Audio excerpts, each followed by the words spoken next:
Do you believe God to be immortal or mortal? I believe Immortal. God that is immortal. His divine nature is immortal, but not his human Yeah. nature. So do you believe?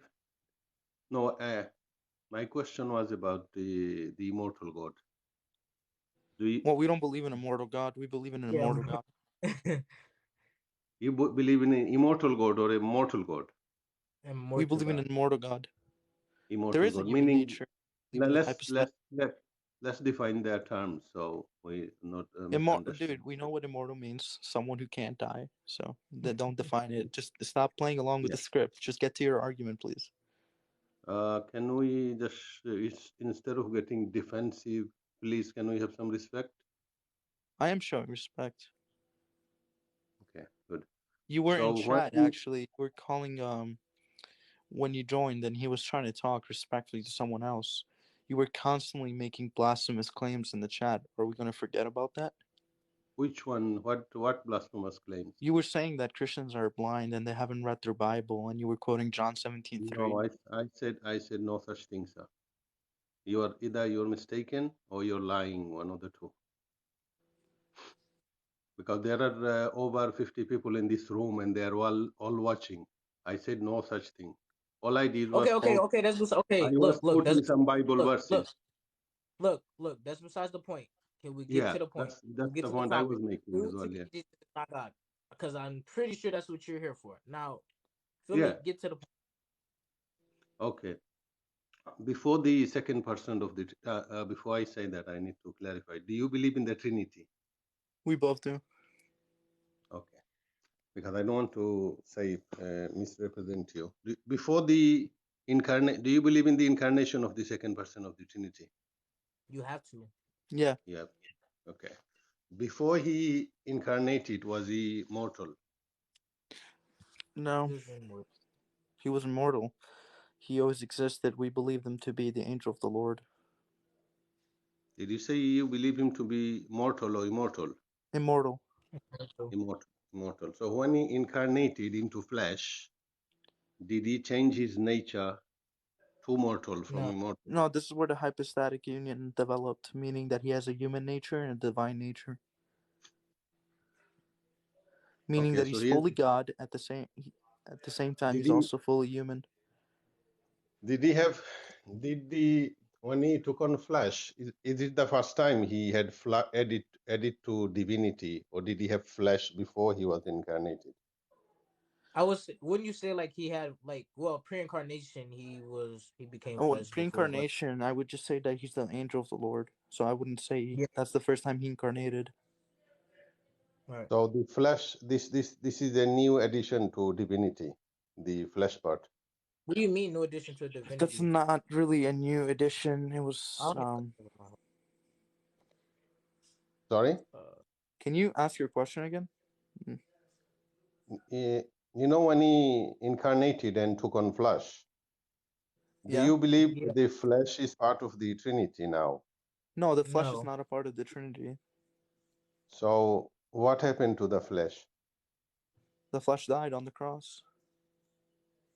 But the flesh part is human, isn't it?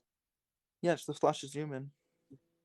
So are you saying the second person of the Trinity didn't die for you? The flesh died, which is No, we human. said the hypostasis died. We don't want to split up the natures.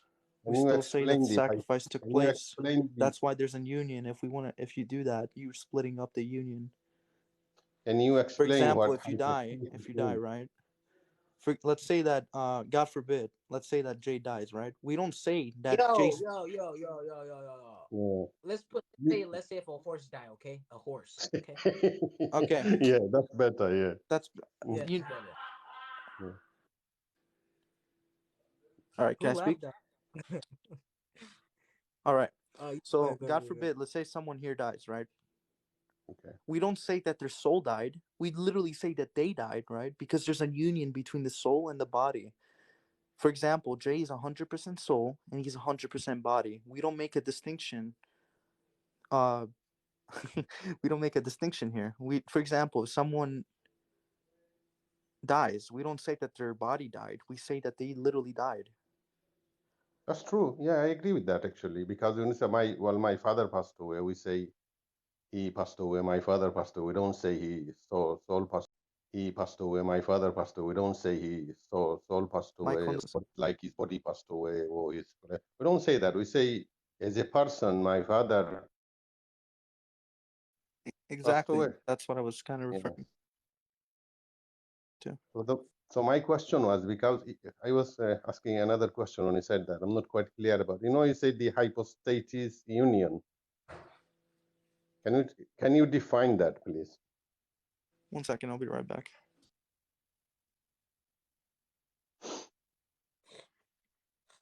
Right. So the hypostatic union is when Jesus is fully God and fully human. It possesses. Sorry, He like I disappear. think he Did he disappear?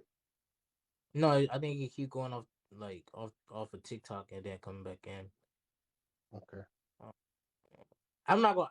He would explain it better, so I'm gonna wait till you. Yeah. I need someone who knows what they're talking about because this is not easy. This is complex stuff. Are you back? Yeah. No, Yeah. Sorry. all right. Because I'm busy. I Okay. was helping my mom. Okay, that's good. That's a good deed in Islam. Actually, it's the next to obedience of God is the obedience of your parents in Islam. But yeah, now go back to our subject. Can you explain the How do you say this word? This word I cannot get my tongue around it. Hypostasis union. Looks like it's frozen again. Bruh.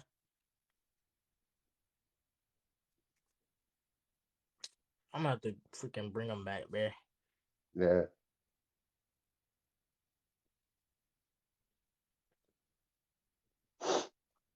Why? Do you know what he's talking about? The hypostasis union. Yeah, I know what it is, but I just don't know how to explain it in my words. Do you know when it was actually formulated into the Trinity? What you mean it was formulated into the Trinity?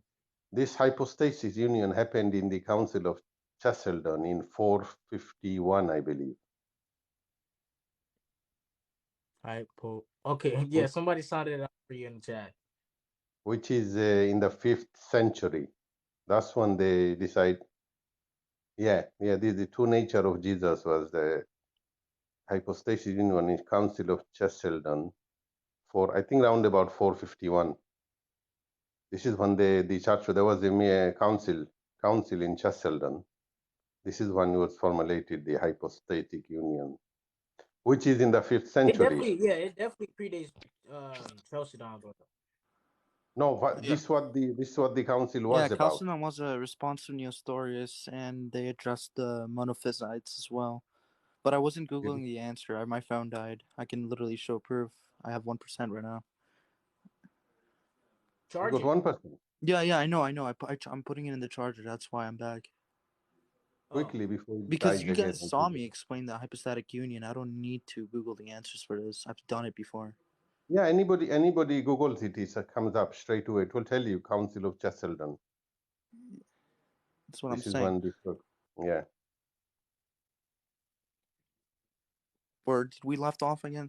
I'm sorry for cutting out. My Yeah, phone's dead. you are explaining what hypostasis union was. These big terms. Oh yeah, the hypostatic union. We profess Mhm. that Jesus is fully human and fully God. Yeah. So when Jesus was on the cross, are you saying God and human both was on the cross? I'm sorry. What? Jesus who died on the cross, Yeah, according but to when your you make belief. it that question, was you're kind of like separating the natures. You're making it seem like No, they're no, two I'm different not minds. separating. I'm not separating. I'm asking question. Who was on the cross? So you can explain, please. Jesus was on the cross. Was it divine or human or both? Both. They're in union.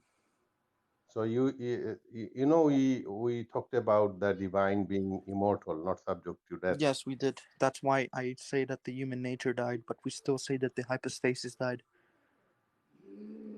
But the soul is not subject to death anyway, human Yes. or divine. See, soul doesn't really die. No, So no, when Kyra, I never said that. I said the body is not divine. That's what I said. yes, but when we're talking about dying, we know divine doesn't die. So when you say Jesus is on the cross, Yeah. the full Jesus, divine and human, are you saying divine and human both died? No, I say that the human nature died. But you accuse me of separating, but you just did that. No, I accused you of separating because you said was God and you said was human and divine on the cross. Because you're Yes, making it seem like there was two separate minds. no, nobody's talking about mind. We're talking about the full Jesus here. Remember, we're not talking about bits and pieces. Talking about he's 2%, both persons on the cross. So logic entails both taste death. But as we know, divine cannot die. This is the conundrum I'm trying to get Yes, through. divine we cannot die. Yes, we said that. So you're saying the divine Jesus didn't die, the human Jesus died. Correct. This, do you agree with him? What's your name? I can't really. Christ Center something is not complete on Just the call me Kevin. screen. Kevin. Kevin, yeah, okay. So do you agree with him, Kevin? The The human host that nature died. says the human died. The human nature died. Yeah. I just want Kevin to confirm that if you agree. I don't think he will agree with you. Yeah, he typed in chat. Human nature died. Human nature died. Yeah, that's what I say. So the divine, nobody from the second person of the Trinity died for your sins. The divine nature doesn't die because it's immortal. That's what we established before. So the human Jesus died, not the divine. But remember, the Say nature. Say nature. second person of the Trinity is divine. But if you say he didn't die, then the second person of the Trinity didn't die for your sin. Only the Remember flesh. what we said? If someone's flesh dies, we still say that the person died. Remember what we established before? That's true, but then we are talking about 1%, and here we are talking about two. Remember the hypostasis? There's two in there, not one. Yeah, that's one mind though. It's not like two minds. It's one mind. It's one soul in there. I don't know why you talk. What's mind got to do with it? You're talking about human and divine. It's It's not because mind Wait, doesn't. because do you think the Neostorius human made the do you think same the human mistake, and the nature Council of Chalcedon cleared that mistake up. Hmm. I wonder do he think they persons though? Because if you say the human died, divine didn't die, then your talk is saying human sacrifice here, which is paganism. Yeah, my body dies, but my soul doesn't. I as a person still die. Yeah. Yeah, that's Yeah. what we established. Remember when I said, God forbid this happened? Divine is not For subject to that. example, if we look at the Bible verses, right? If we go to Matthew, we can come to a conclusion that the apostles, they said that Jesus died. They don't say that. They're not precisely saying that human nature died. We still say But that but Jesus died. but but it is true what you're saying. But remember, Council of Chalcedon, Yeah, the the Council of Chalcedon said the hypostasis died disciples on the has nothing cross. to do with that. They only knew one Jesus. They didn't know No, all this stuff, no, all this bro, Greek no. terminology. That let me finish, please. They didn't Okay, know all these Greek terms and Council of no, they did. Chalcedon, which happened 500 years later. No, they did not know that. May I correct you on that one? Yeah, of course. Go on. Because the Council of Chalcedon was a result of Monophysites, right? To correct the Monophysites and correct Nestorius on the teachings. So basically, it was kind of like after a Council of Ephesus, right? So the whole idea of the Council of Chalcedon, right? It's professed in there that the hypostasis died on the cross. Yeah, but still there's a problem of the divine dying. You have to deny that, obviously, because we all know, because God by nature, any Muslim and Christian. And I think Sorry, one most second. Can even you repeat what you just said? yes, I did, but I'm disagreeing with that. This And is what why? I'm. This is because Yeah. Yeah. divine is not subject to death, and if the divine didn't die, then you're saying human part Yeah, died the divine is not subject to death, but the flesh because can be subject to death. yeah, according to your belief, Jesus is 100% man and 100% divine. So if the Yes, divine didn't die, the 100% human died, which is human yes. sacrifice. How do you get away from that? The human died, but the human is still one soul. He's one mind. So therefore, we say he died. So are you saying soul died, mind died, or body died? I'm saying that the flesh died on the cross. So the human soul didn't die? No, the soul is not capable of death, and there's one soul, one mind, like I said. So are you saying Jesus wasn't 100% human? Yes, I am. Because for him to be 100% human, he needs to have a human soul. That's not what I said. So what did you say then? Are you saying if he hasn't got a human soul, then he wasn't 100% human? Only, I don't know, shell. I'm saying he has a soul. I'm saying he has a soul. That's no 50 in there. No, I'm saying if he doesn't have a human soul, then he's just occupying, the divine Jesus is just occupying a human shell. No, he's not occupying. That's the point of the union. They're one. So he does have human soul then. What? You have to make up your mind. Does he have Where'd you come human from? soul or not? Doesn't have human soul. Conclusion? You're Where'd you come supposed in to be concluding? stuck between two. Let's not talk over each other, please. So Okay, I was because not. I was not. My yeah, bad if I I did. didn't I didn't hear what you said. You see, what you're saying is if he for Yeah, Jesus to be Jesus. 100, Wait, can I? Because I was going to explain. I said I never denied that Jesus has a soul. I've never said that he no doesn't. human soul. Yeah, he has a human soul.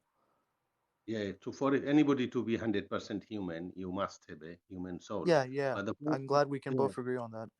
yeah. So what happened to that soul after the crucifixion? Well, Jesus descended to hell after. Yeah, but what is that soul now? Where's that soul now? On Yeah. heaven. In heaven. So did he have this human soul pre-incarnation? Pre-incarnation. Did he have the human soul? I would say no. So Maybe I could be wrong, but that's the first time being asked this question. But the soul went I, to heaven after his death, but I am pretty positive that pre-incarnation he didn't have a human soul. I am positive, and if I'm wrong, then I guess I'm wrong. But I am you know, positive he didn't. I know from what we know of souls, they don't die. So Yeah, where is souls. that? Where did that human soul go? I I said just told you. to at first hell and then heaven. So it's part of the Trinity now, the human No, soul. That don't make no. it part of the Trinity because it's in heaven, bro. Sorry, what That do you don't say? make it part of the Trinity because it went to heaven, bro. Remember, this is part of the nature of Jesus. It has to be. Wherever Jesus is, that soul is there. It can't be surviving by its soul. Then you will have another God somewhere else. Yeah, he's a You get it? very yeah. Yeah, No, there is a I'm not problem. agreeing with you, but There is a problem there. You see, there's no the problem there. I think reason I that was going buddy. let me finish please. We know what you believe and I know what you believe, but I think what has Okay, I happened got is, you. I got you, my boy. No problem. can I finish my thought please? This is very Yeah. complex Go ahead. theology. This is very complex theology, and if you think about it, it just doesn't add up.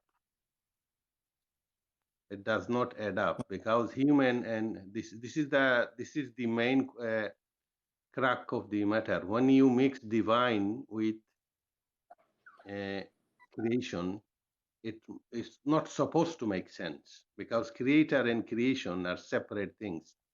And I know you're gonna go into can't God become man.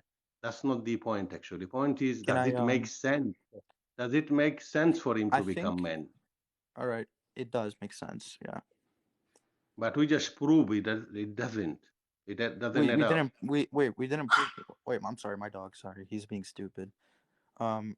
What was I saying? Oh yeah. I was saying I think that you're improperly defining death, because I don't know where you're getting from. Just because Jesus has a human nature, that doesn't mean that there's a four or five hypostasis.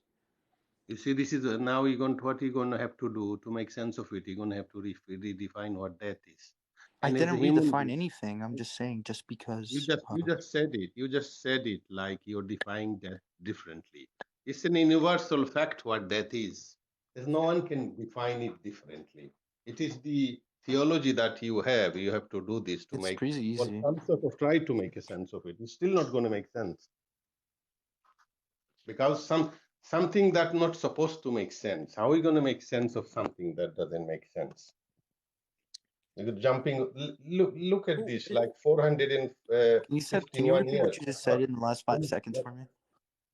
Uh, I was saying the things that I don't know illogical don't make sense to the human mind. They make sense. Just because truth might not make sense to you, that doesn't eliminate truth. No. This is actually the point. Truth supposed to make sense to universally, especially when you're It's talking no about truth. No, that's not true at all. Actually, what's not true. there's plenty of truths in life that people can't comprehend or can't accept. Give me an example, please. All right. For example, let's say someone dies. There's stages. There's grief. You can choose to just deny that truth. For example, the concept of aging. No, It is a truth, but people still deny it. we're not talking about denying. We're talking about the truth claim that you made. Just some truth don't make sense. No, Denial I'm is saying something truth. different. Denying Truth is doesn't something have to different. make sense to you in order for it to be truth. That's what I'm saying. No, I was one of the point, like the Islamic theology I explained to you in the beginning in 30 Yeah, seconds. I know Tawheed, yeah. Yeah, I just explained to you in 30 seconds because I'll tell you something. Yeah, I For just any really, and let me at just all. finish, please. I can do the same thing. Please, let me just finish. For Okay. for a for a theology to be universal, it has to be understood by the layman as much as the Greek theologians and philosophers. Your theology, the words to explain the reason you go into Greek theology is to make it complicated, so you can call it a mystery. And this is what has happened. People, when they ask too many questions, you bring out the Joker card, saying it's a mystery. And you basically say, if you understand the Trinity, then you have misunderstood it. This is what Bart Ehrman said. And any theology to be universal, it would be unfair, unjust of God to give complicated theology There for is a a farmer. Like for instance, I'm from Bangladesh. There are farmers in Bangladesh never been to school. How they going to understand this theology? On the day of okay. judgment, they're going We to have stand. Now let me finish. On the day of judgment, the Trinity God gonna ask them, why didn't you worship me? They'll say, what are you talking about? We couldn't even comprehend it. They would have a valid excuse for not accepting God. yeah, I'm sorry, dude. I don't think you realize how our doctrines work. We have something called the fate of the unlearned. For the That's people who exactly what I was just saying. We don't understand. People don't understand. yeah, you don't understand. That's what I'm So you saying. We just have a made my point doctrine. for me. Are you gonna let me You talk? just, Because you, I finished. I let you finish. So let me yeah. finish. Sorry. All right. Go on. So we have a doctrine called the fate of the unlearned, right?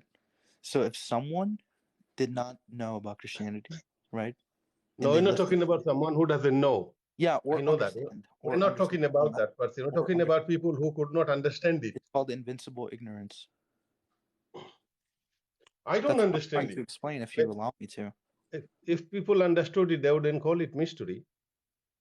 it's not a mystery. I don't call it a mystery. I learned But the Trinity when I was lot 9 years of Christian old. I theologians find do, my friend. Theologians do. it. Name me one. I don't know. But Harman, Yeah, I know. That's the point. But he was a Christian. yeah, I am. I am a Christian. Yeah. No, I'm saying Bart Ehrman was a Christian for 30 years of his life. Bart Ehrman did not leave because of the Trinity. Bart Ehrman left because of the problem of evil. He thinks Yeah, that God cannot that's exist true. because there's evil That's in the true. world. Yeah, that's true. I agree with He you. didn't disagree on the Christian doctrines. He disagreed based on the existence of God, which is just universal in all Yeah, religions. yeah. But he did have problems with the manuscript evidence of Christianity. Go on, what you're saying. And Leave Bart Ehrman out. as I was Let, saying let me go what you were saying. before, I have full for this person on the chat, Kyra. I have full knowledge of where the human soul went after death. I already said the human soul went to heaven. I've said this.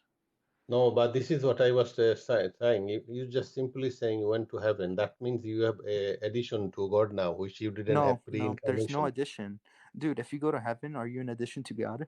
Are you God if you go to No, heaven? no. I'm not Jesus, am I? This is the problem. You see, Yeah, you aren't. no. You're changing the goalpost here now. You're making No, Jesus an ordinary human now. what? I've When you always say said your that he soul, has a when you human say soul. when you said your soul, you just equated me with Jesus. So he's not No, I special was then, is he? making He's I just was a human making a being. vague example. Okay, I'll admit that, but Yes, that's yes, besides the point. yes. Yeah. Because if you say that, then you're coming closer to the Islamic theology now. He was a I human. am not coming closer. No, Because the only way you make God sense of forbid. this is come to God forbid. Islam, guys. That's the way you make sense of it. Because we believe in the immaculate in these Conception. big Yeah. words conception. Yeah, it's 5 Actually, points. you believe in It's the 5 o'clock. Immaculate Conception, really? Yeah, we do. Yeah, Muslim. Yeah, it's in the Quran. That's It's interesting. in the Quran. Okay. We have to believe as a Muslim. Sorry. Anyways, what question have I even failed to even answer? I'm not. No, this question when you said the soul went to heaven, Yeah. what's it doing in the heaven? Isn't it part of the Trinity? Because once you become inside Jesus, you can't go out again and not be God. Sorry, what?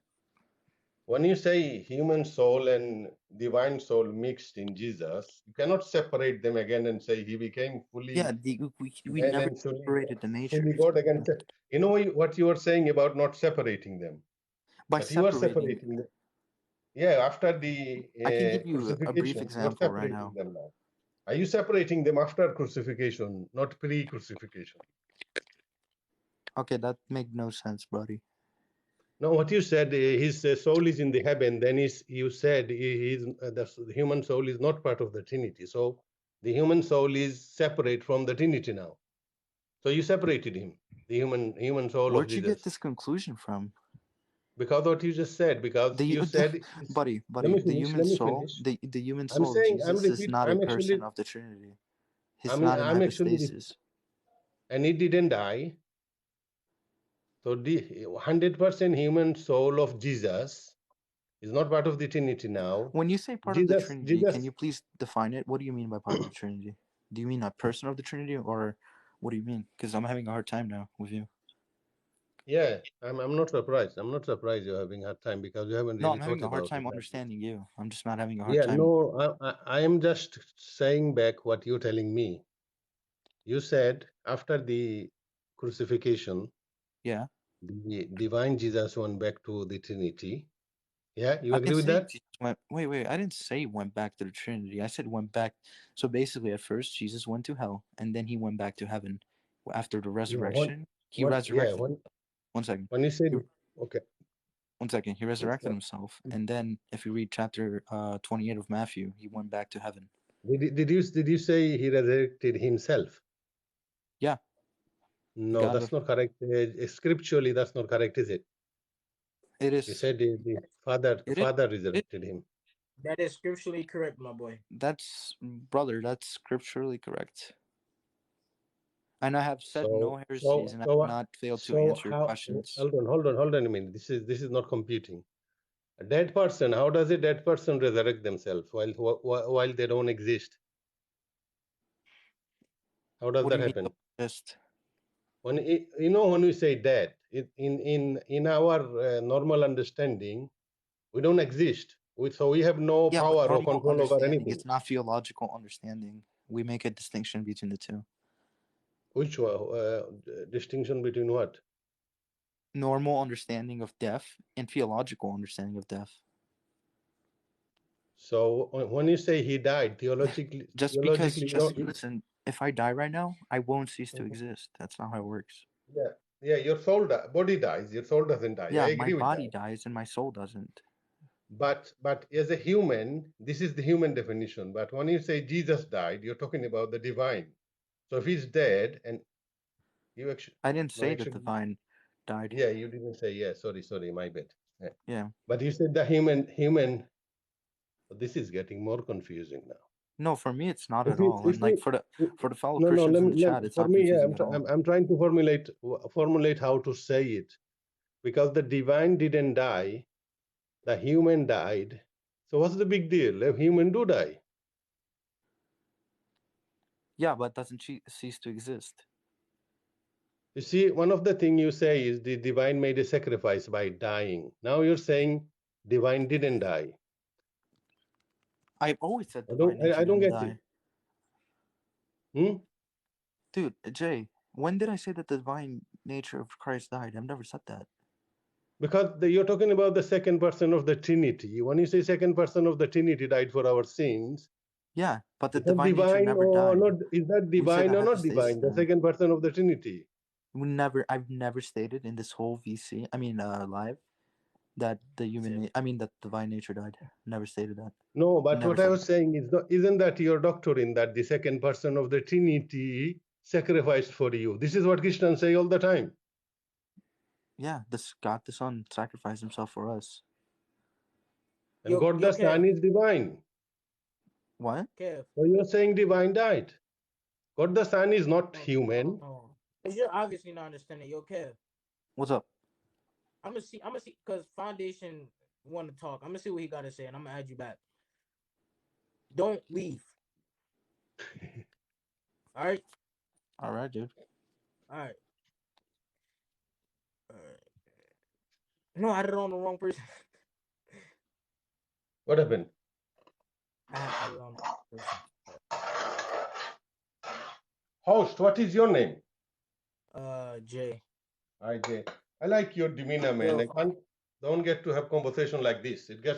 People get really heated and start attacking each other, and I don't really like that. And I have this bad behavior. I have to say, I react to things. When people, I'm like a reactionary. So if you like as we are talking now, if you talk like this, I can go on like this without getting into shouting match. But it's really enjoyable to understand this. What was this? Hello. Hey, how's it Foundation. going? I am okay. How are you doing? Okay. I'm doing well. Can you guys hear me all right? What are you doing in the profile picture? In my I'm trying to figure out. I'm dressed as Martin Luther, the Protestant reformer, in my Oh profile. dear. Okay. Yeah. So I think though I could provide some needed clarification here about the death of Jesus. So our doctrine is that there is one person of the Son who is eternally divine, the second person of the Trinity, and then he assumed a human nature, and a human nature would be composed of a human body and a human soul alongside his divine nature. So in the hypostatic union, we have the divine nature, the eternal divine nature, distinct but not separate from the human nature, which is a human body and a human soul, which we would know as Jesus Christ. And then so what death is, and I think this is kind of the core issue here, is what is death? We see death, and I believe this is the same for Islam too, as a separation of body and soul. So when I die, I don't stop existing. My body decays, but my soul goes somewhere else. It continues to exist. And so the human nature, God is immortal, right? So the Son is immortal by being a divine person. He can't die. But by then assuming a human nature, he then is able to die because he now has a body and a soul which can be separated. And so in the death of Christ, his human body and soul are separated. So the person experiences death, which is why the Bible states that they have crucified the Lord of glory and killed the author of life. And so the person experiences death, which is the separation of his human body and soul. So he doesn't stop existing. His divine nature doesn't stop existing. What the death is, which again is experienced by the whole person in virtue of the human nature, is the separation of that human body and human soul, which are then reunited 3 days later. Are you a pastor or something? No, I'm certainly not a pastor. But you sound like someone who have studied this thoroughly. I've tried to, but I'm not academically qualified. But Okay. No, neither am I. So I'm not in specialist in anything. So my question would go back to the Council of Cheselden. You separated them on the cross, and according to Council of Cheselden, from my understanding, I'm a layman. I'm open to correction. This was the reason for the council is to you cannot separate the 2% of Jesus. right. And you just did on the cross. No, I don't think I separated them. we affirm in the Chalcedonian language would be that they're distinct but not separate. So I don't see how in the death they are separated any more so than they were in his life. So are you saying on the cross, both human and divine, both through and through the experience of death? They experience death, but again, what death is the separation of a human body and a human soul. And so because the divine nature is united in the hypostatic union to that human body and soul, it experiences death, even though itself, it doesn't have a body to be separated from, so it can't die, being immortal means.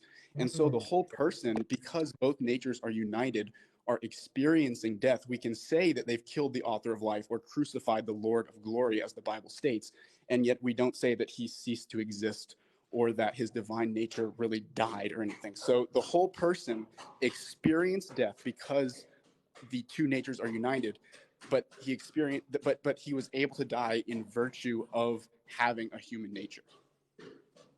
Now I'm talking about the human soul and the divine soul.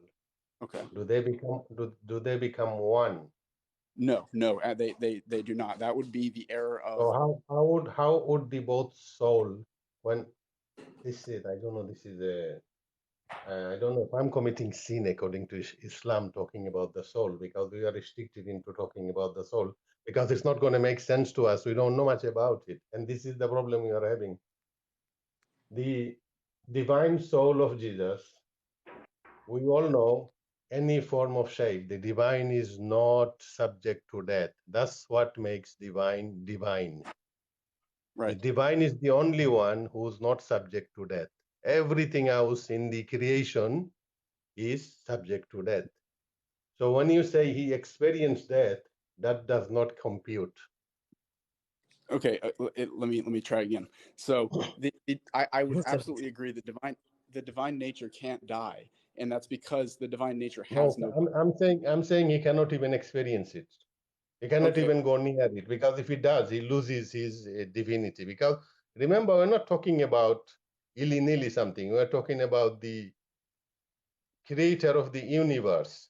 You cannot bring him to that level of creation, especially his essence.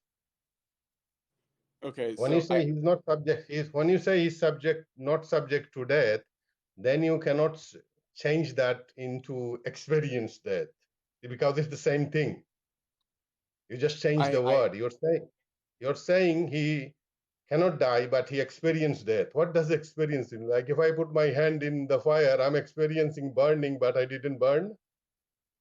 Sure. So he experienced death again because he's united to the human nature and die. The Christian, even the Christian theology doesn't agree with this. You cannot experience that. Hold on, yo, Cure4Islam. Yo, let him talk, bro. Let him talk. Okay. So we would say that again, the divine nature can't die. What immortality?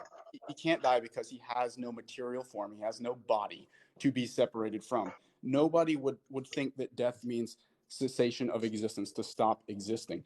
And so I think fundamentally the objection you really have is to the idea of the incarnation in the first place, because if we say that God is able to take on a human nature alongside his divine, then there would be no reason why he couldn't die. So if we want to move the discussion to could God become man, that I think that might be maybe a little more fitting.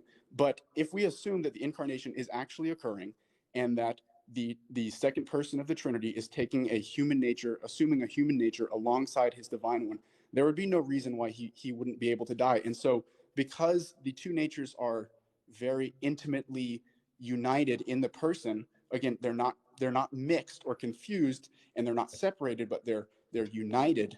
The whole person is experienced death. It's not like there was a second person of Jesus somewhere else while a human Jesus was being crucified. That certainly is not our doctrine. The whole person is experiencing death, even though the death is actually occurring to his human nature. The death itself is just the separation of his human soul from his human body. I think we have already debated, already proven that God cannot become man by this problem that we are talking about. That's the reason he cannot become man, because it would not make any sense. Well, I respect your opinion, but it I is know, the confession of I for I don't know. 2,000 years. We do understand that we have presuppositions. Right. I'll be honest with you, my friend. Islam and Christianity cannot be reconciled. I absolutely. If Christianity is true, then Islam is false by default. And if Islam is true, then Christianity is false by default. So everybody who's listening in this room, this is a very important question that we need to ponder about, because there's a verse in the Quran that says anybody who saves himself from the hellfire and goes to heaven has attained a great success. And this is the goal of our life. We are lost in this world, trying to get back home. We were created in heaven, and we need to get back home. And this is a question that we all need to think about quite deeply. And from my understanding, as I was saying before to the other brother, God is not an unjust God that He's going to give you a theology such complex. Like you and I live in the UK. Where are you? I'm from the States. I'm state. We live in the most highest educated part of the world. And look at the difficulty we are having to understand. Imagine somebody living in Africa, some village, and you go with this Greek philosophy, hypostasis. It's probably chase you out of the village, you know. Sure. If I could push back a little bit, Yeah.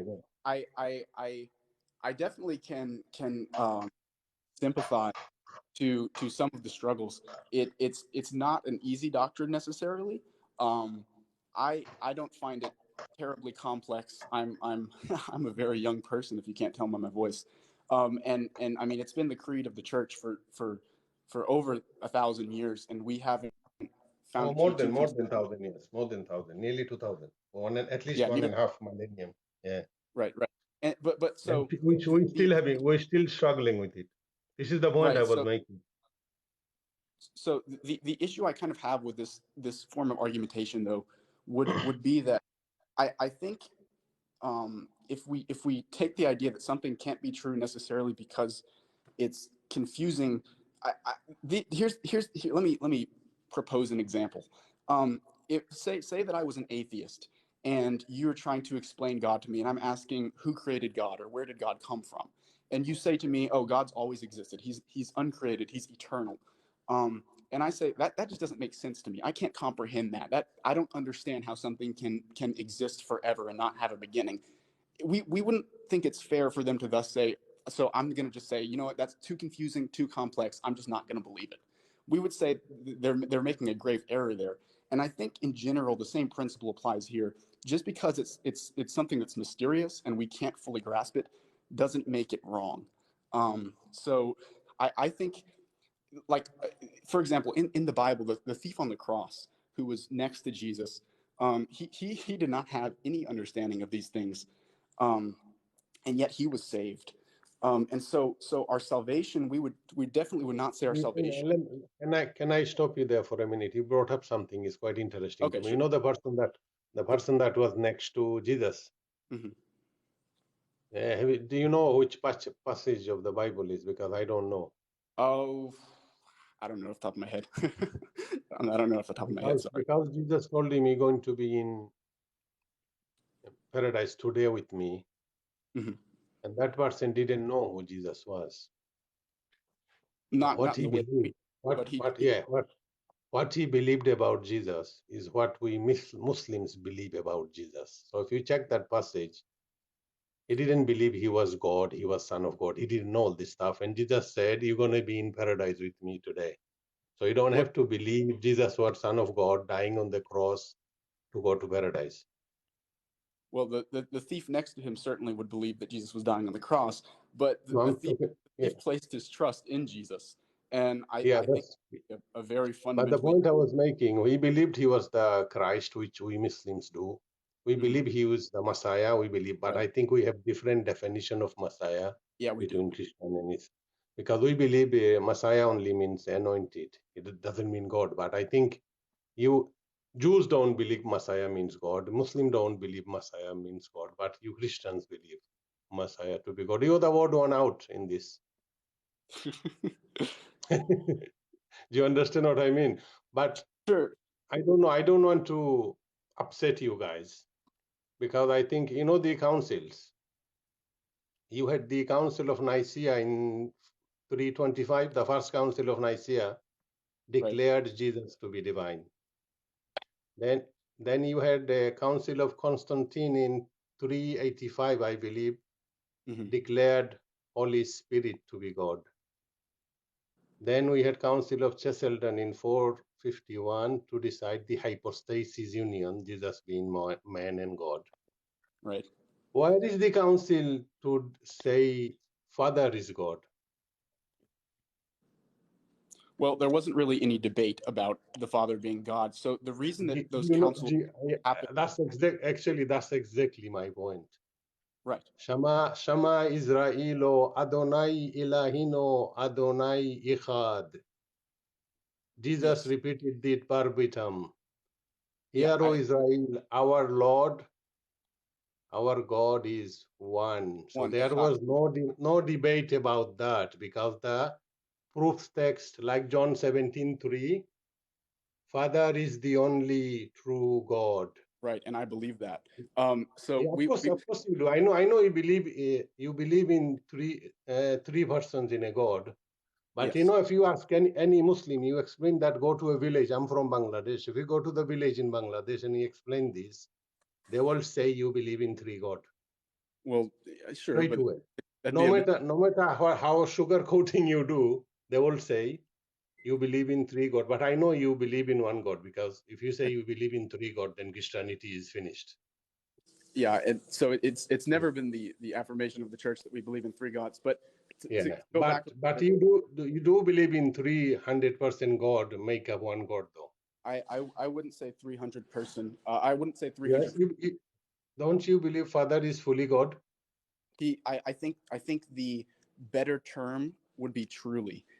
So the Father is fully God, but I think when we use the term fully, it can kind of those mathematics. Yeah, I know what the implication. Everybody knows what fully means. Sure, which is why if you read the Father is fully God, Son is fully God, Spirit is fully God. They are not three gods; they are one God. Right. This is the orthodoxy of the belief of the Council of Nicaea. Right. Yeah, so I agree. But when you say fully God, you know, the only people you'd accept this. You know, the people who are the fathers of your church, none of them are Jews. That's something surprised me. No Jews are church of the father of the apart from the Council of Jerusalem, which was the disciple of Jesus, which you have in the book of Acts. Mm-hmm. And it's very interesting reading. If I like to give you something to read book of Acts, chapters 21, 17 to 26. And you will find Paul contradicting the disciple of Jesus. And they are reprimanding him. And you are following do you know the council, the disciple decided for the Christians, the Gentiles, all food is not clean. I'm familiar with the narrative in Acts. I don't totally follow what point you're trying to make, though. No, I'm saying the disciple of Jesus decreed in Council of Jerusalem for Gentiles, all food is not clean. No, they certainly did not declare that. If you read everybody, I would request everybody in the chat as well. Acts 21, verses 17 to 26. That passage, you will see the disciples decreed for Gentiles, and they announced it. The confirmation. Okay. I think the council started in chapter 15, but it goes into all the way to chapter 21 when they decree the announcement. Yeah, you can read it. Yeah. I'll grab my Bible. But are you familiar with in Acts 10 when Peter? No, I'll be honest with you. Yeah, I know the narrative about. Yeah, this is the reason I'm saying this. You know, if you read the passage in Acts 21, you will find it says all the elders of the church were there, which I would suppose Peter is an elder of the church. He was there, and he was there in the decree, saying that all food is not lawful for Gentiles. I'm not touching Jews. I'm not mentioning Jews. Okay, I'm saying what Gentiles on purpose because it's you. The disciples are okay, decreeing for what verse you. do you want me to read? Acts 21, Okay. What verse verses? 17. Start at 17. That's where it starts. Okay. When we arrived at Jerusalem, the brothers and sisters received us warmly. The next day, Paul and the rest of us went to see James, and all the elders were present. Paul greeted them and reported in detail what God had done among the Gentiles through his ministry. When they heard this, they praised God. Then they said to Paul, "You see, brother, how many thousands of Jews have believed, and all of them are zealous for the law. They have been informed that you teach all the Jews who live among the Gentiles to turn away from Moses, telling them not to circumcise their children or live according to our customs. What shall we do? They will certainly hear that you have come, so do what we tell you. There are 4 men with us who have made a vow. Take these men, join in their purification rites, and pay their expenses, so that they can have their heads shaved. Then everyone will know there is no truth in these reports about you, but that you yourself are living in obedience to the law. As for the Gentile believers, we have written to them our decision that they should abstain from food sacrificed to idols, from blood, from the meat of strangled animals, and from sexual immorality." So I Tell don't. me what you understand from reading that. So I didn't read the whole chapter, but with regards to what they're saying to the Gentiles, is they're saying don't eat food that's been sacrificed to idols. That's Yeah. reaffirmed in Romans 14, I believe. I don't really see how is that a contradiction of No, what my point was all food is not. What was the word I used? I forgot now. clean.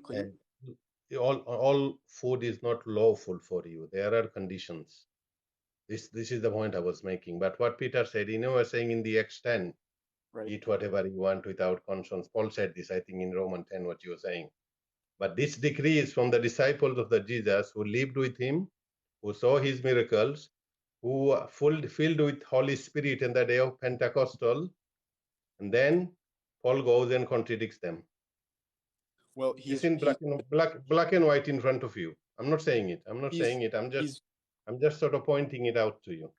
Well, you realize that Paul is with the elders when this is happening. It mentions James and others. So no, remember he came into Jerusalem. They are reprimanding him. You've been teaching, when he says this, the Jews came, they're zealous for the law. And you teach Jews to forsake Moses. Do you know what that means?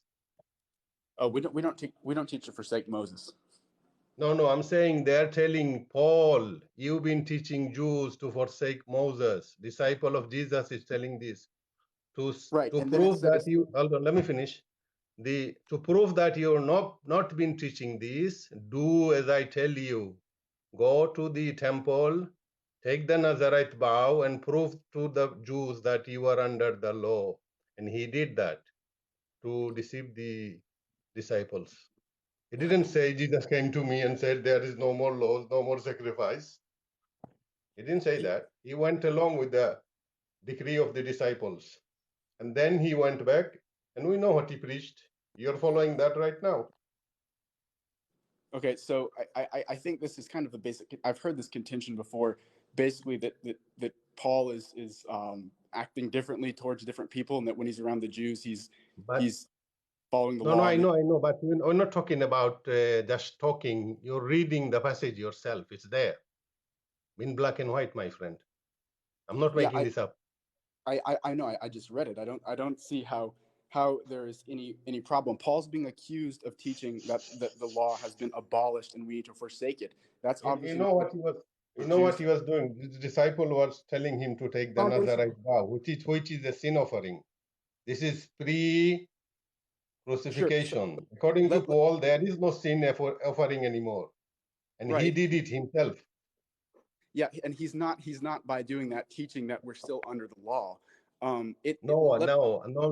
I agree with you, but he deceived the disciple of the Jesus that he was. This is the point I'm making. He didn't deceive them. They were in agreement. He did the offering. He went to the temple with them, shaved the head. Remember, he did the Nazarite vow, which is a sin offering. I don't think it expressly identifies. What I would say is, I think this is new information for you. Don't answer. Study, Your ponder. foundation. Sorry. Black Doctor saying, can he take your spot to refute? Yeah. Or you can let Black Doctor in. He's probably more equipped to talk about it than I am. But I think if I can just say one thing and then I'll let him in. This is not an example of Paul. He's not sinned like we read in verse 17. They received him warmly. He wasn't deceiving anyone. They were all in agreement. Him and the disciples were. And then when he's taking this vow and he's not eating other meats, he's doing this in respect of the Jewish custom. It would be akin to if I went to a Muslim country. This should be still saying. Then you're saying he's breaking the doctrine that he was teaching. No, he's not breaking the doctrine. Let me give you. Of course, he is. He's pretending he's under the law, which he wasn't. He was teaching before that, and after he was teaching before that he's not under the law, and he was teaching after that he's not under the law. It's just that when he in front of the disciples, that's when he became under the law. He's certainly not pretending he's under the law. Let me give you this example. If I went to a Muslim country today, I wouldn't start eating a pulled pork sandwich in front of them. Or if, for example, if it was during Ramadan, I would fast alongside them just in respect of the customs and out of respect for the people there. But that wouldn't mean that I'm suddenly converting to Islam or that I suddenly think it's unclean to eat pork. It's just out of respect, and he did the same thing when he visited Gentiles and other peoples. He nowhere makes a concession. It's got nothing to do with what we were talking about, my friend. Well, it does, because that's what Paul's doing. Respecting people and not doing something and going against your doctrine are different things. Let me put a caveat on this as well.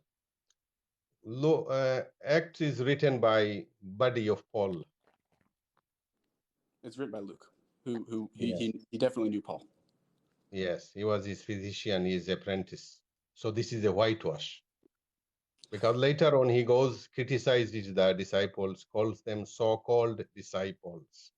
The men who never met Jesus criticized the ones Jesus taught and learned from. Jesus handpicked these men to be his disciples, to take his message to the people. And then man comes, sees something on the road to Damascus, and you can throw them all under the bus and follow that man. Okay, he definitely didn't throw the other disciples under the bus. I know the reference you're talking about. I'm saying you're throwing them under the bus.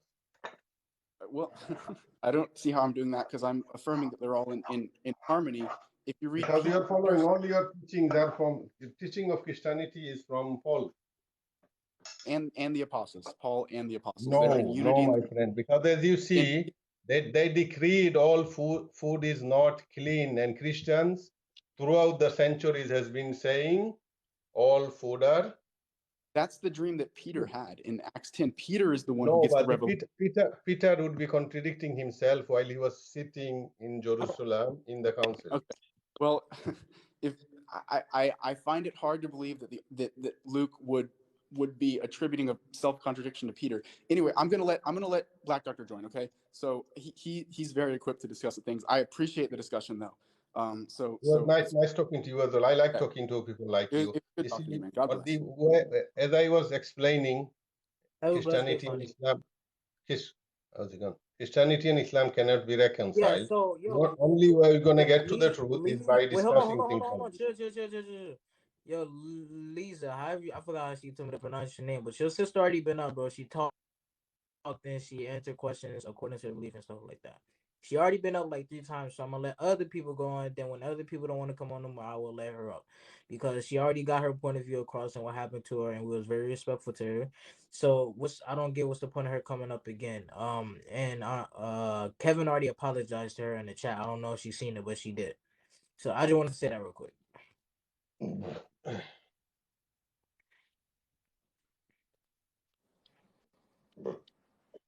Hey man, what's going on? I'm okay. How you doing? Doing all right. Let's actually go back to what you were saying in Acts chapter 20. because 21, you 21, 21. really in Acts chapter 21, because you really Yeah. misrepresented both James and Paul here. Okay, go on. So let's I'm actually read the text again. I'm open to correction. Go on. Mm-hmm. So let's go back to the passage that you were talking about. Okay. Let's see, verse 17. When we reached Jerusalem, the brothers and sisters welcomed us warmly. The following day, Paul went in with us to James, and all the elders were present. After greeting them, he reported in detail what God had done among the Gentiles through his ministry. When they heard it, they glorified God and said, "You see, brother, how many thousands of Jews there are who have believed, and they are all zealous for the law. But they have been informed about you, that you are teaching all the Jews who are among the Gentiles who are to abandon Moses, telling them not to circumcise their children or to live according to their customs." So what's the claim? The claim here is that people are telling other Jews, that Paul is telling Jews who live among the Gentiles to forsake Moses, to not circumcise their children or to live according to their customs. Paul has never said that once. Of course, not to Jews. We already discussed that in Acts chapter 15. The problem in Acts chapter 15 is not what are the Jews supposed to do, but what are the Gentiles are going to do when they're living with Jewish Christians? So this is what he says. So what is to be done? They will certainly hear that you've come. Therefore, do what we tell you. We have 4 men who have made a vow. Take these men, purify yourself among with them, and pay for them to get their heads shaved. Then everyone will know that what they were told about you amounts to nothing. He literally says, do this to show that their claims are false. Then, but that you yourself are also careful about observing the law. With regard to the Gentiles who have believed, we have written a letter containing our decision that they should keep themselves from from food sacrificed to idols, from blood, from what is strangled, and from sexual immorality. What James is referring to is back to the decision made in Acts chapter 15. And this is the reason why James made that decision in Acts chapter 15. He says we shall place no burden on them. We should not cause the Gentiles to obey the whole Mosaic law. But when they're with Jews, they should abstain from these practices so not to offend them. Why? For Moses is read in every synagogue every Sabbath. He states these requirements for the Gentiles when they're with the Jews in order to not cause trouble. And this is even shown in Acts 15 with the very following letter. He says that the letter says that it seemed good to us in the Holy Spirit not to lay any requirement on you except to abstain from these 4 things. And if you do them, you'll do well. And so what Paul is showing and James is showing is that James and Paul are not in disagreement with anyone. They're not in disagreement with each other. Paul was there at the Jerusalem Council. Peter was there at the Jerusalem Council. James was there at the Jerusalem Council. He was the one who declared these very things. So they are not in disagreement with one another. Are you finished? Yes. Did they ask him to go purify himself?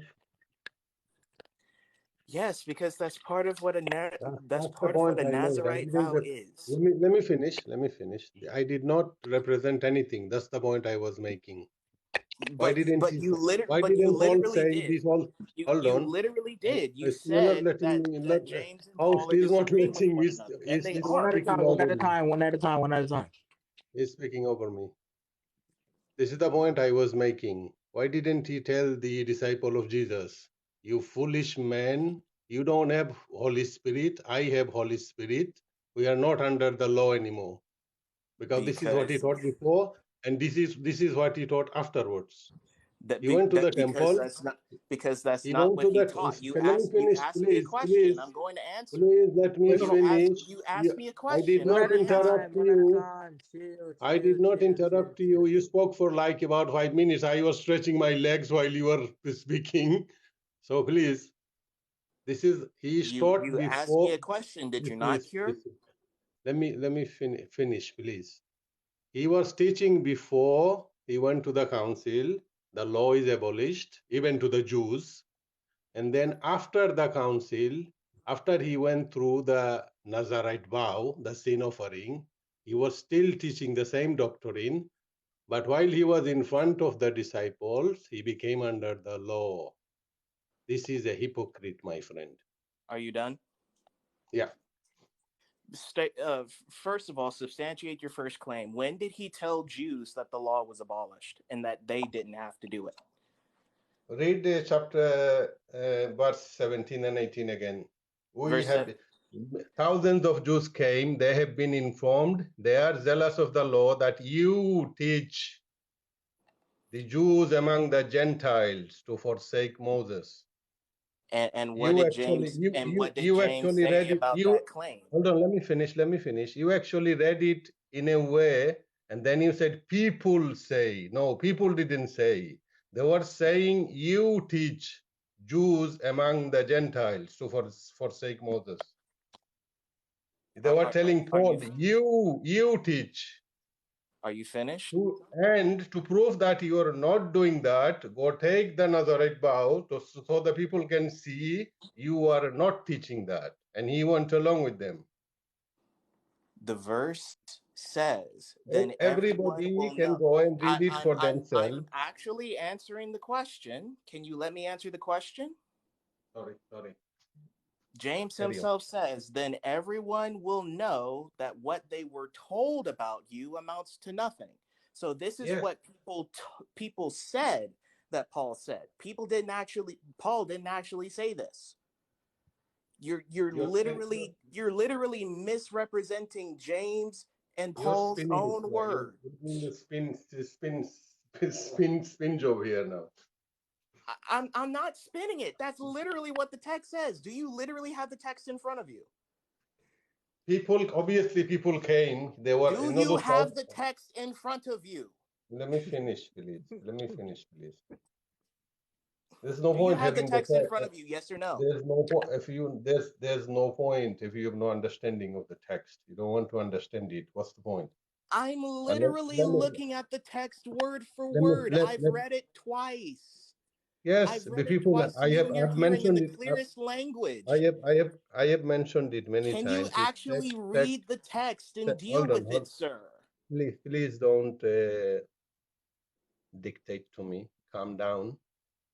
I was talked to two different people before you. Nobody shouted at me. I'm not shouting at you. Yes, you are, sir. I'm not shouting at you. Me slightly raising my voice to emphasize something isn't shouting at you. Can you actually deal with the text? Book of Acts, chapter 21, verses 17 to 26. I would request everybody who worries about their salvation, go read it for yourself. And then you decide if I'm wrong or this. I don't. What's your name, brother? The Black Doctor. Okay. Black Doctor is not a name. But never mind. You decide for yourself. Cure4Islam is not a name either. What's your point? Instead of actually insulting my name, deal with the text, sir. Actually, I didn't insult your name. I asked your name. You said Black Doctor. I said that's not a name. I didn't say my name is Cure4islamaphobia. I didn't say that. But never mind. Like I was saying, you actually deal with the text instead of going through this rigmarole. Can we actually deal with the text, please? Yes, you're getting triggered. No, there's no point because you've spun the text already, and this is I haven't spun the text. I've literally just read it verbatim. I've read it in its context. And I've asked you, did you even have the text in front of you to prove that you were right? You can't even answer that question. Do you have the text in front of you? Yes or no? I'm gonna, like I was telling you before, so don't dictate to me, please. I'm just asking you a question. You're still shouting. I just asked you a question. You're still shouting, my friend. Calm down. I'm not shouting. I literally just raised my voice to a higher pitch. Calm down, please. I am calm. I'm just asking you a question. Did you actually have the text in front of you? Yes or no? Let me say something. I'm going to quote somebody now. He says, yesterday I walked to Chicago. While I was on the plane, I was walking up and down the aisle. So technically, I did walk to Chicago. He said, this is what the people who reconcile the contradictions in the Bible do. But we don't speak like that. Wow. Do you know who said that? I don't know, and it's completely irrelevant to what I actually said. Because that's why I told the people to. That's why I told the people. Text isn't about a contradiction in the Bible. It's not even a contradiction. It's just simply reading the text. That's the reason I said for the people to read it for themselves. So they don't believe you because you're spinning it. I'm not spinning it. Prove that I'm spinning it. Yes, you are. You are. Prove because it. We have to, when you read, Cure for Islamophobia. Cure for Islamophobia. How am I twisting the text? Please, bro, let me speak. This is an historical text. While you read it, you have to picture what's going on. You can't just read the text and make it out whatever you want it to be. This is not a fairy tale we are reading. We're talking about, like I was telling the brother before, Acts is written by mate of Paul. It's the whitewash anyway. And in that whitewash, you find you're mistrusting Acts in order to argue against its author. No, I didn't say that. Luke, I didn't say that. No. Let's actually deal with the content of what you're saying. You're saying you're actually going to a source. Change the subject, Change the subject. I'm not changing and the start source. accusing. Yes, start pointing fingers instead of dealing with the text. Wait, hold on. I'm not changing the topic. I didn't even finish what I was saying. Later on, Paul. Let me finish. You've actually stated these things before. Black doctor, please. You stated these things before. We've already heard it. Will you allow me to address that particular claim? Because it's false. Please, Black doctor, let me finish, please. There was a reason I said that, but you didn't let me finish. The reason I said that later on, Paul mocks the disciples in his letters. He calls them so-called disciples. Where? I'm not quite sure. It's somewhere in his letters. So it's a claim that you can't actually back up. I'm saying that, yes, but I'm certain. So it's completely irrelevant. Anybody can Google it. Anybody can Google it. We have great resources at our hands nowadays. You cannot. The Bible is not chained to the church anymore. If you're going to quote a text, if you're going to make a claim that Paul says this in his letters, please have the gall to at least quote something. I'm admitting that I didn't come prepared to talk about this. Of course. As I said, can somebody Google it and put it on the chat, please? That's funny, isn't it? Like I was saying, the Bible is not changed. Cure. If you're going to make a claim about something, please, for the love of all that is holy, be prepared to actually back it up. Bible is not chained to the church anymore, my friend. It was never chained to the church. Because the reason I'm saying this is not to win an argument. There are 107 people, I think, in this room. They have Googles at their fingertip. You can laugh all you like and accuse me of this and that, but they will know I'm not lying. I know that you are lying because I've done the research myself. I don't have to use Google. I look at the primary text. I look at the Greek language. I'm talking about Googling the words of the Bible. I'm not saying Google something else. I look at the original languages myself. I am in seminary, sir. I know that your claims are a blatant lie. Which original language? The original language in which the New Testament was written, Greek.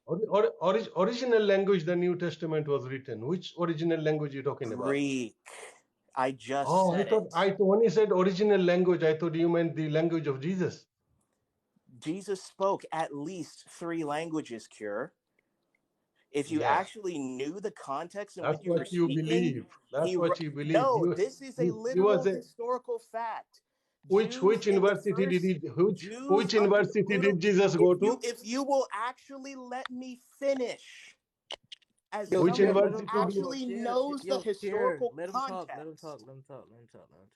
as someone who actually knows the historical context, a Jew who was living in the 1st century under the boot of Rome would have to had at least known 3 different languages. 1, his own native language, Aramaic. He was a 2, fisherman from let Galileo. me finish. All the disciples were fishermen from Galileo. Not all of the disciples were fishermen. Not all of the disciples were fishermen. Peter, James, John, and Andrew were. 4 of them were, but not all of them were. 1 was a zealot. 1 was a tax collector. Yeah. You're wrong here. You are blatantly wrong here. Black doctor, do you believe? If you will let me finish. Yeah, go on. As a 1st century Jew, his first original language, his native language, would have been Aramaic. Because he is a rabbi, his second language would have been Hebrew, because he would have had to read the Hebrew scriptures. Number 3, he was a carpenter by trade. So in order to trade with the Hellenists and other Greek people in the area, because it was occupied by Greeks and Romans, he would have had to learn the language of commerce, the lingua franca, which is Greek. Yeah. And he would also have to know Latin, because the Roman soldiers were Latin, and you had to know what they were saying in order to understand what they were doing. And Jesus even meets with a centurion and heals his servant.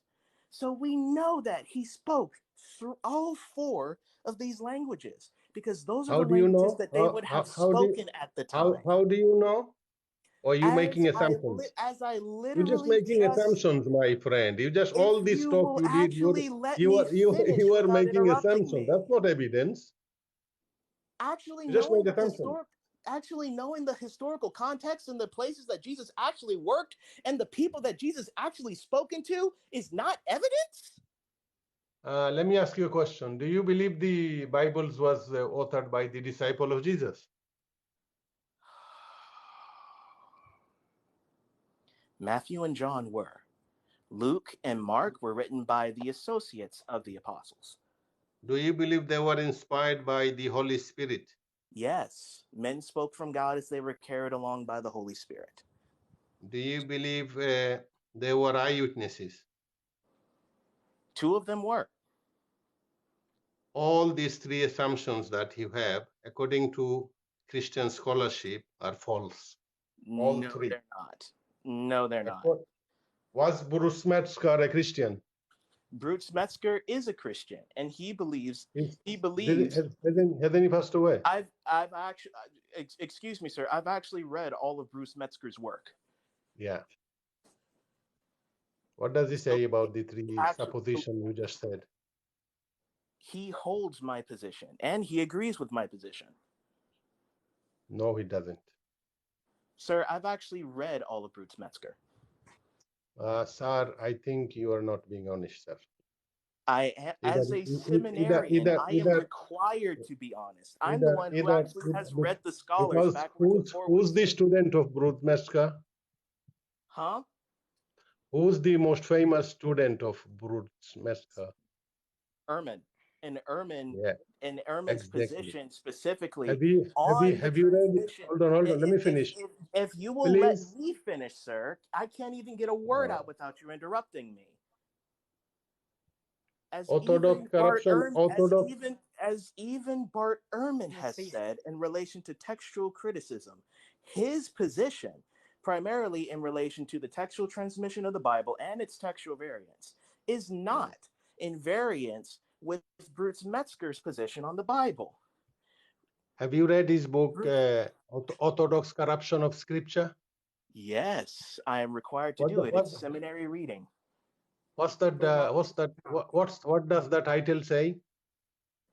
Sir, do you know what corruption means in a scholarly definition, instead of just reading the blatant title and instituting your own definition? What is the actual scholarly definition of textual corruption? Orthodox corruption of Scripture. Let answer my question. I've answered all of your questions. You have failed to answer a single one of mine. Answer the question. This is a big book. Answer the It's question. got pictures of corruption of Orthodox. Cure. It's got. I am answering. I am answering. I am answering. No, you're I am not. answering. No, you're not. You're not letting me. You're not letting me answer. It is a simple yes or no. Do you know the definition? I am trying to answer, but you're not letting me. You're dictating.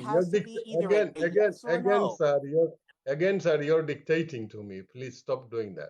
It's a yes or no question, Cure. Yes, you are dictating. No. Why does it have to be yes or no? So it is a Why? yes Why or no. does it have to be yes or no? Because it was a yes or no question. The question that I asked was no. In a discussion there is no yes. In a discussion there is no yes or no question. Cure. The question that I asked was you don't have to like my answer. I'm not asking you whether or not I like your answer. The question is yes or no. Do you Obviously know? You're not liking my answer. That's why you don't let me speak. Can you not interrupt me? You're not even letting me speak. How can I interrupt you when you're not letting me speak? I'm saying, you're literally interrupting me when I'm trying to ask a yes or no question. Yes, because I'm saying, can I speak? Can I speak? Can I speak? And you're not letting me. And then you're complaining I'm interrupting you. Yes or no, Cure? Do you know the scholarly This is not going to host. As I was saying, I had a lovely discussion with the other two brothers.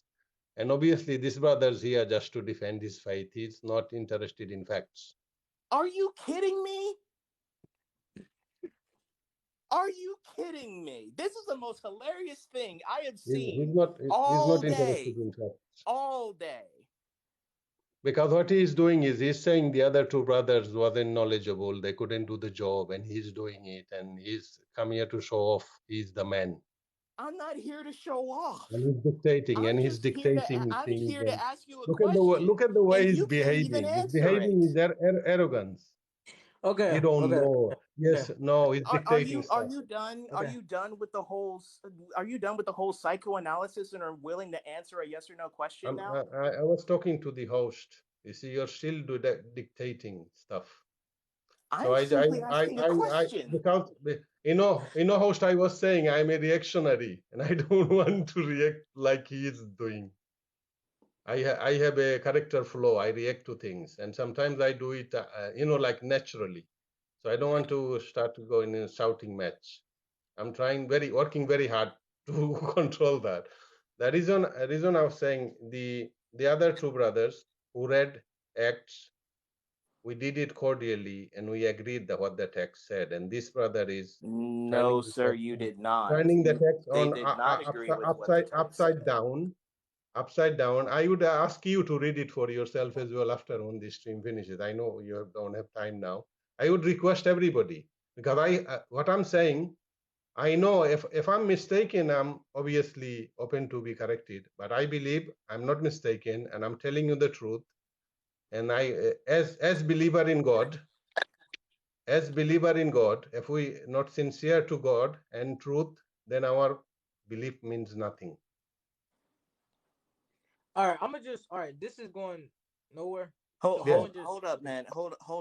I just want to ask one last question, because he hasn't answered a single one yet. Because we've gone from Acts, we've gone to the actual authorship of the apostles, we've gone literally everywhere, and none of my questions can actually be answered. So Cure, yes or no question. Do you actually have the text of Acts in front of you? No. Because I know it by heart. You quote it then. Because both of the brothers, you and the other brothers who have read it, you read it honestly. If you didn't, I would have pointed out. Like I was saying, I know the text, and I know the understanding of the text, and the position you're taking is against the scholarship of the text.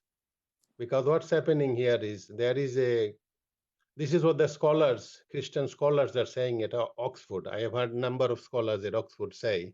Can you name one? Let me finish. Yes, I will do. Wait a minute. There is a disparity between the scholarship of Christianity and the people in the pew.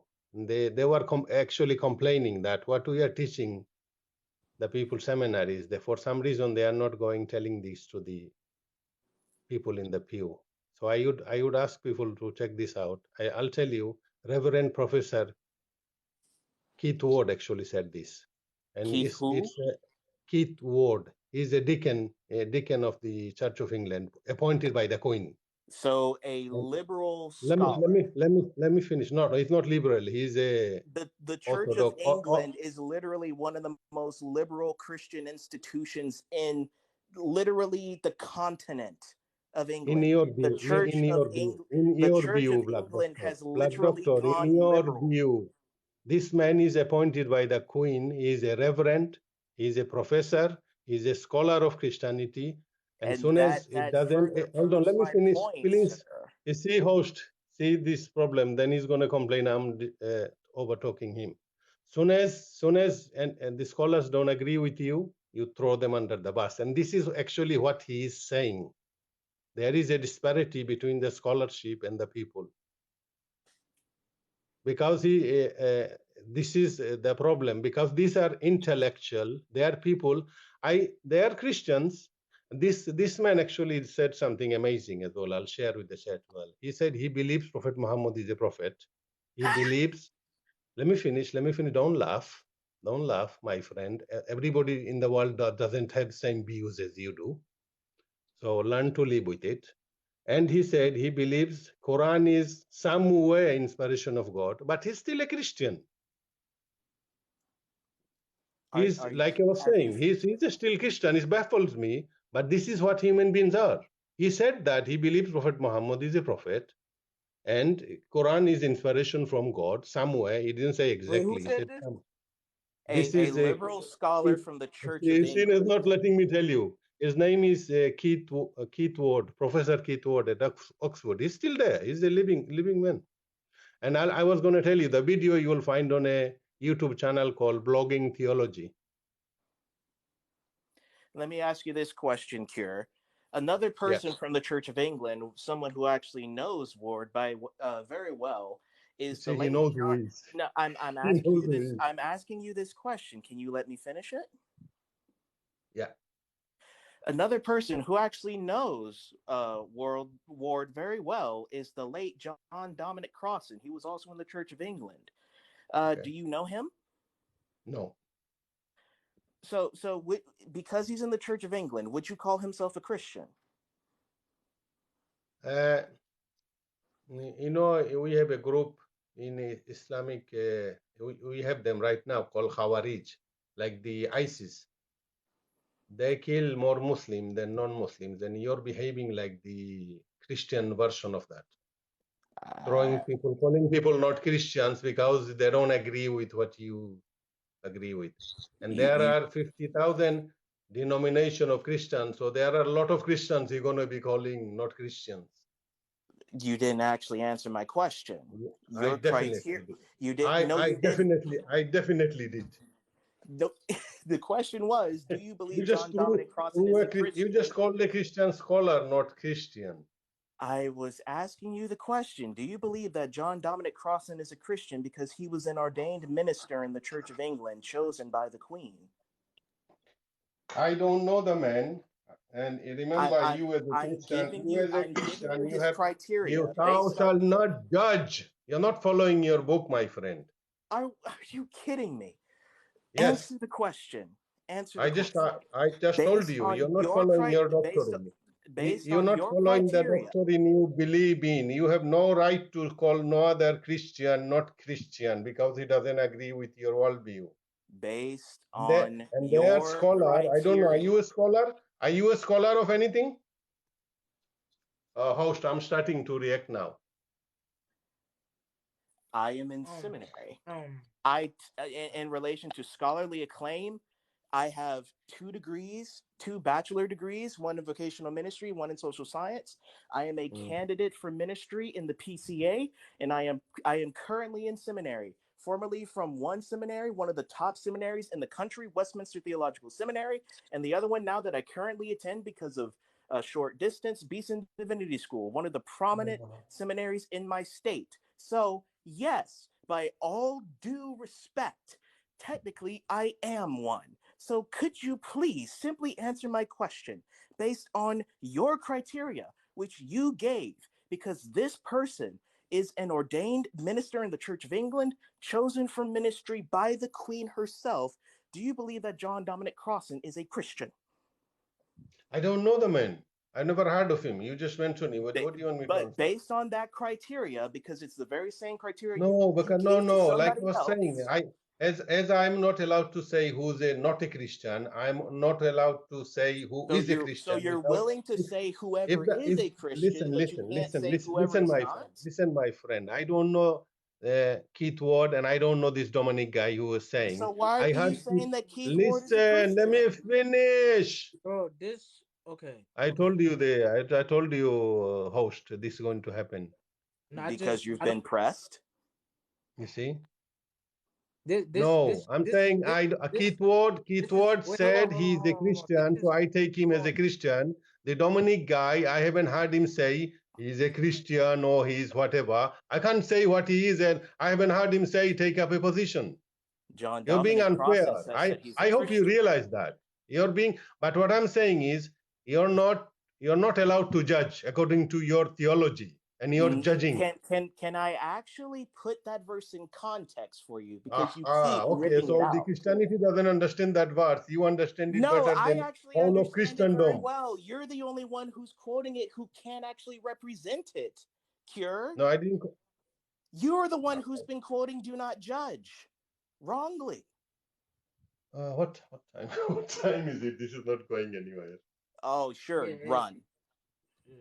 Walking to Chicago. Remember, this is So remember when people reconcile can Bible. you Chat. actually answer a Remember simple that. question? Walking to Chicago. Remember that. This is Bart Ehrman said this. This is how reconcile anything in the Bible. He said, if you work hard enough, you can reconcile anything. And this is how they reconcile stuff in the Bible, by mental gymnastic and give you examples that don't fit. That's why you always giving examples. You take Let literal me ask you verses to be. You take are you literal. done? No, I'm not done. You take literal verses and make them into parables, and you take parables into literal. The Christendom doesn't understand English properly. When Jesus says Father is the only true God, that means he is also God. So how many true gods are there? Ladies and You see, gentlemen, this is what I'm talking about. You guys don't even understand Did simple you English because your theology has made you. listen? Did you honestly just use John 17:3? Yes, he did. He's done that Yes, I twice. did. Ladies and gentlemen, this is what we call a meltdown. When a Muslim cannot actually answer anything that he himself What's the has point? You're claimed. going to reinterpret it anyway. And when you The show him up Bible on it, doesn't mean he anything. melts You down and starts reinterpret everything attacking in the the Bible. Bible and quotes John 17:3. You reinterpret everything in the The Bible. only thing that he can do. Now he's going to go Because he into can't John 5 actually and answer say, give me the questions. glory that I had before, to contradict this verse. This is a verbatim verse. You look at it, he's saying Jesus is. No, You I defend. Just let him continue to rant because this is the only defense that he has. He's already been shown up. He's already showing his complete ignorance of the text. Just let him ramble on because this is the only good thing that he can do. He can't answer questions. He can't actually exegete the text. He doesn't even have the text in front of him. He's completely incompetent in anything that he does. So let him continue to rant on. What does Luke says about people who exalt themselves? Will happen to them what? I don't know. Maybe I don't have the text in front of me, so I don't know what I'm. So it's false. The text of the Bible is false because I don't have it in front of me. I've just completely. Can you complete that actually verse, scholar? You behavior. said you're a scholar. Can you complete that verse in Luke where it says, "Those who exalt themselves, what will happen to them"? I literally Can you just did. You were complete speaking the? too much. You Hello, couldn't hear me. scholar. Can you complete the verse, please? I quoted the entire passage. If you would have actually been quiet, you would have actually heard Can you please complete that verse for me? Those who exalt themselves, what will happen to them? I literally quoted the entire passage to you, but you were No. Can you just forget forget your the mouth too passage? much to Just hear. complete the verse. What does Luke say about people who exalt? You were using your mouth too much to even hear what I said. Are you willing to be quiet to hear what I actually have to say? Yeah. You've not been speaking, isn't it? You're claiming to be victim now. That's what's left now. They're going to say violent Muslims, isn't it? Is he done? No, because that's the card you're going to Okay, play now, isn't it? I'm gonna just remove you, bro. Cause it's yeah. I'm gonna just yeah. I'm gonna just yeah. Cause that ain't going nowhere, bro. That ain't going nowhere, bro. I feel you. I feel you.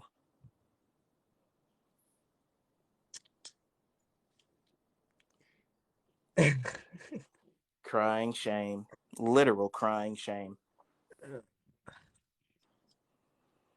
I don't know, bro. Hold on, Black Doctor. I'm gonna add on this Larry dude because he keep begging me to add him on. I'm gonna add him on. Bro, it's been an hour. Black Doctor, I know you damn well you seen those pings, dude. No, Black Doctor, stop, dude. That's not funny, dude. I'm sorry, man. No, you're not sorry, dude. That was painful. For an hour, I had to listen to this idiot talking about stuff that he doesn't even know. Dude. And you made me beg in chat. I'm sorry, man. I had to let him expose himself. I really did. Because I literally had to show him. I literally had to have him admit to the audience that he literally has no text in front of him. That he literally the does book of not know Acts what is he's actually talking one of my about. specialties. Yeah. Literally today's class period in New Testament theology for seminary was literally on the book of Acts. So this is specifically but this kid's amazing. the text that we were talking about. You know when you said that you disregard scholars whenever they're against you? He disregards Bart Ehrman when he says, for example, that Bart Ehrman affirms the crucifixion. And he also disregards Bart Ehrman when he says that Christian doctrines are not corrupted, but they are reliable. Jesus was crucified, and it's one of the most verifiable facts that we have in all of history.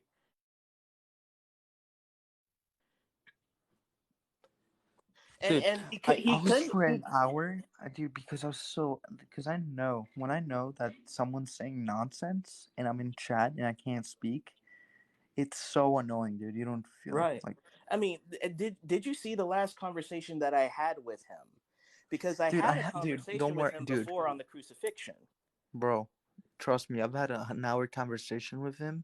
It was just me teaching to a kid what hypostasis is. He doesn't even know what hypostasis is. Well, of course not. He's just you Christians refer to Greek philosophy and not. If I were in my Bangladesh village, I would kick you out for sophistry. That's what he said to me. If we were actually in a classroom, because I teach my youth. If I was actually in a classroom, I would kick him out for insubordination, also for blatantly failing tests and refusing to answer questions. So if we're going to go that route, then we can go that route. I'm willing to get down and dirty. I would get suspended as a teacher for insults. No, I'm sorry, but I don't like to sugarcoat stuff. I'm not that type of person. You already know. I don't know. Like, I mean, like I'm not usually this antagonistic. If anybody has actually seen my content here on TikTok, I'm not usually. I'm an antagonist. I'm a very big antagonist. People often call me, and I don't usually like mentioning this, but people usually call me the kindest Calvinist on the internet. Or the kindest Calvinist on TikTok. Yeah, but I still don't trust you to cook my food. I don't want to know if God predestined you to freaking poison my food. Alhamdulillah. Hey, wait. If I actually cook your food, there might actually be seasoning in there. Well, maybe God may be predestined this season. Indeed. Dude, I promise you, like in that hour span time, I had to deal with kids in the comments because, dude, it's not even the guest that was stupid. It was the kids in the comments too, bro. That's why I don't act. Well, I didn't really see many of your comments because when I'm doing this, I don't actually watch the comments. Dude, I was getting so mad at you. You have no idea. I'm sorry. I was really in the zone here because like if my opponents can actually answer questions, conversations. Wait, Black Doctor, you want me to become the devil's advocate? I think I can do a better job than him. Oh boy. Sure. Let's see if we can do something here. All right.